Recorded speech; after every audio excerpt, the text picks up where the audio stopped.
45,78 और 117 का महत्तम समवर्तक HCF ज्ञात कीजिए। हेलो डियर्स, डिस्कस कर रहे हैं एप्टीट्यूड, टॉपिक है HCF और महत्तम समवर्तक। प्रश्न को आरआरबी ग्रुप डी 2022 में पूछा है। आरआरबी ग्रुप डी 2022 में पूछा है कि 45, 78 और 117 तीनों का महत्तम समवर्तक निकालना, यानी कि HCF निकालना। इसको निकालने के लिए ऐसे दो मेथड है ना, दोनों में से किसी मेथड से आप निकाल सकते हो। हम दोनों यहाँ सॉल्व कर दे रहे हैं, आपको जो लगे अच्छा, या फिर दोनों समझ लो तो ज्यादा बेटर है ना। उसके बाद जिस मेथड का उपयोग करके निकालो, आंसर आपका एक ही होगा। देखो, एक है फैक्टराइजेशन और दूसरा है डिवीजन। फैक्टराइजेशन यानी कि गुणनखंड विधि से, और दूसरा जो है डिवीजन भाग विधि से। ठीक है, तो दोनों सॉल्व कर रहे हैं पहले। सो देखो, फैक्टराइजेशन देखो, 45 है, 78 है और 117 है, तीन को है ना। 45 का फैक्टर करो तो किससे जाएगा? 3 से 15 बार में। फिर ये जाएगा 3 से 5 बार में। 45 बराबर लिखेंगे, जो फैक्टर आया 3 गुने 3 गुने 5। ठीक है, अगला वाला 78 का, 78 किससे जाएगा? 2 से जाएगा 39 बार में। फिर ये किससे जाएगा? 3 से, अब 13 बार में। अब जाएगा किसी से? नहीं। तो 78 बराबर 2 गुने 3 गुने 13, 117। 2 से तो जाएगा नहीं, 3 से देखते हैं। 3 3 9, 2 बार में, हाँ जा रहा है 3 से। 3 बार में 9, 2 बच रहा है, 9 बार में 27, है ना। फिर से देख लेते हैं, 3 बार में 9, 2 बच रहा है, 9 बार में 27। ठीक, अब फिर ये 3 ही से जाएगा, 13 बार में 39, यानी कि 117 बराबर 3 गुने 3 गुने 13। अब हमें क्या निकालना है? इसका HCF निकालना है। HCF का मीनिंग क्या होता है? Highest common factor. कॉमन यानी कि जो जितना वैल्यू ले रहे हैं, वो हर एक वैल्यू में वो संख्या मौजूद होना चाहिए, या संख्या हो या कुछ भी हो। ठीक है, जिसका हम कॉमन कर रहे हैं।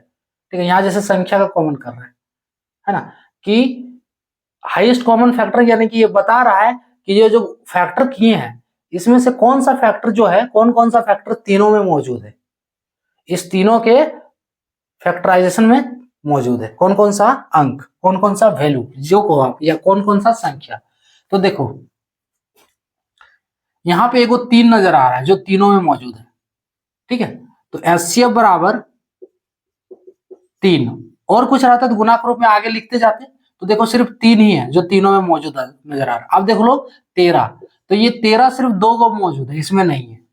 उसके बाद ये जो 3 फिर है, तो ये 3 सिर्फ 2 में मौजूद है, इसमें बीच वाला नहीं है ना। और एक और 3 है ना, तो यहाँ पे तीनों में मौजूद है। देखो, तो इसके बदले एक 3 ही हम लिखेंगे, जो तीनों में मौजूद है ना, तीनों में है, वो उसको एक ही बार लिखेंगे। तो यानी कि इसका फाइनली HCF हो गया 3।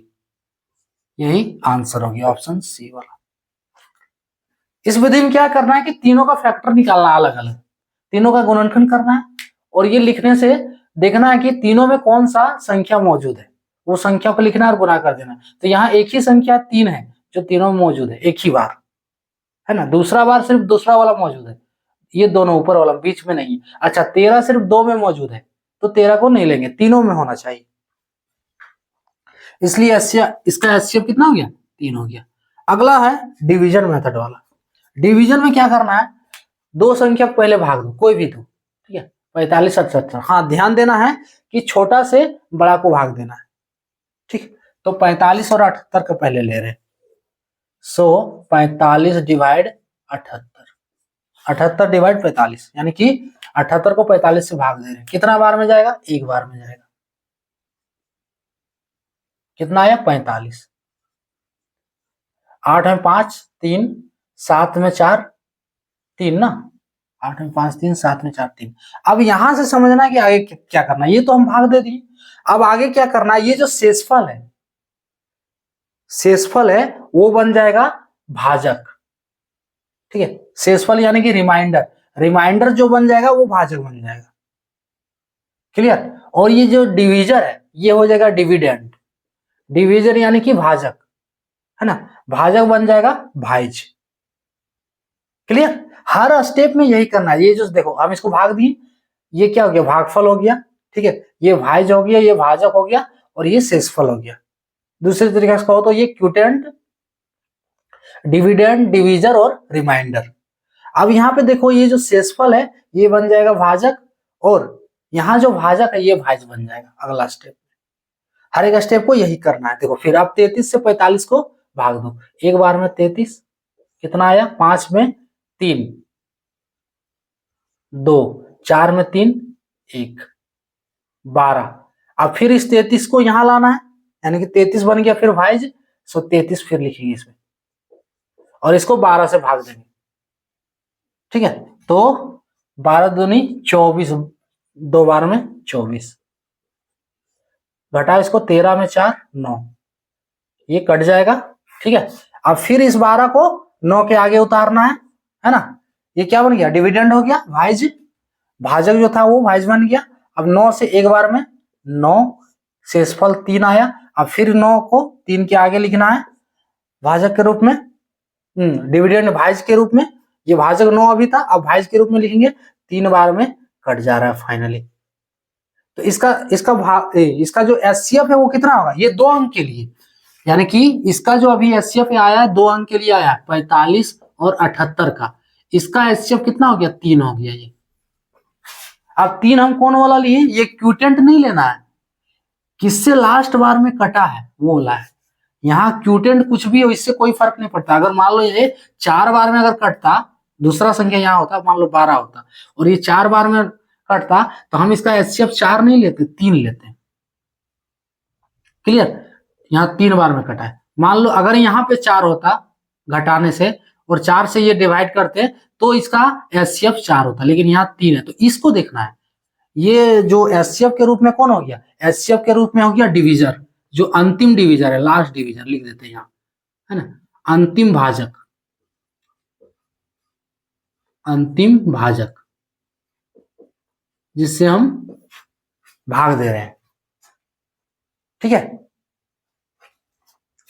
पूरी तरह जैसे कटा, ये एचसीएफ इसका 3 हो गया, ये 2 अंकों के लिए। अब ये जो 3 अंकों का हमें देना है, 3 अंकों का एचसीएफ चाहिए, तो ये जो 3 जो इसका एचसीएफ आया, इस 3 से फिर 117 को आप दो, इसी फॉर्मेट में देना है। यानी कि यही इसका जो सॉल्यूशन का स्टेप है, यही प्रोसेस में, यही कॉन्सेप्ट पे इसको फिर देना है 117 को, यानी कि 3 से 117 जाएगा कि नहीं, देखो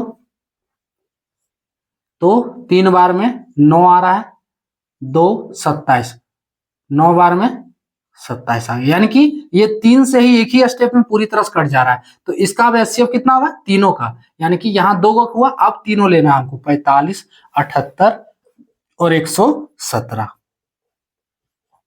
इस तीनों का एचसीएफ क्या होगा, अरे 3 से दोनों को काट रहे हैं, है ना, 78 को काट रहे हैं, अंतिम इसका जो क्या बोलते हैं एचसीएफ जो आया वो 3 आया, और इस 3 से 117 पूरी तरह से कट जा रहा है, यानी कि आगे प्रोसेस नहीं जा रहा है ये वाला, है ना। तो इसका एचसीएफ पूरी तरह से कितना हो गया, ये 3 हो गया। क्लियर। ये आंसर देखो, दोनों कंडीशन में आंसर 3 है। इसमें क्या करना है कि भाग देना है पहला स्टेप में, छोटा से बड़ा को, उसके बाद शेषफल बन जाएगा भाजक, और जो भाजक था वो बन जाएगा भाज्य। यही स्टेप को हर बार फॉलो करते रहना है। अंतिम जिससे कटेगा, है ना, जिस संख्या से कटेगा वो हो जाएगा एचसीएफ। तो ये दोनों के लिए एचसीएफ हो गया 3। अब 3 से फिर 117 कट जा रहा है, यानी कि तीनों के लिए एचसीएफ कितना हो गया, 3 हो गया। क्लियर। ऑप्शन सी वाला करेक्ट होगा। तो ये था टॉपिक।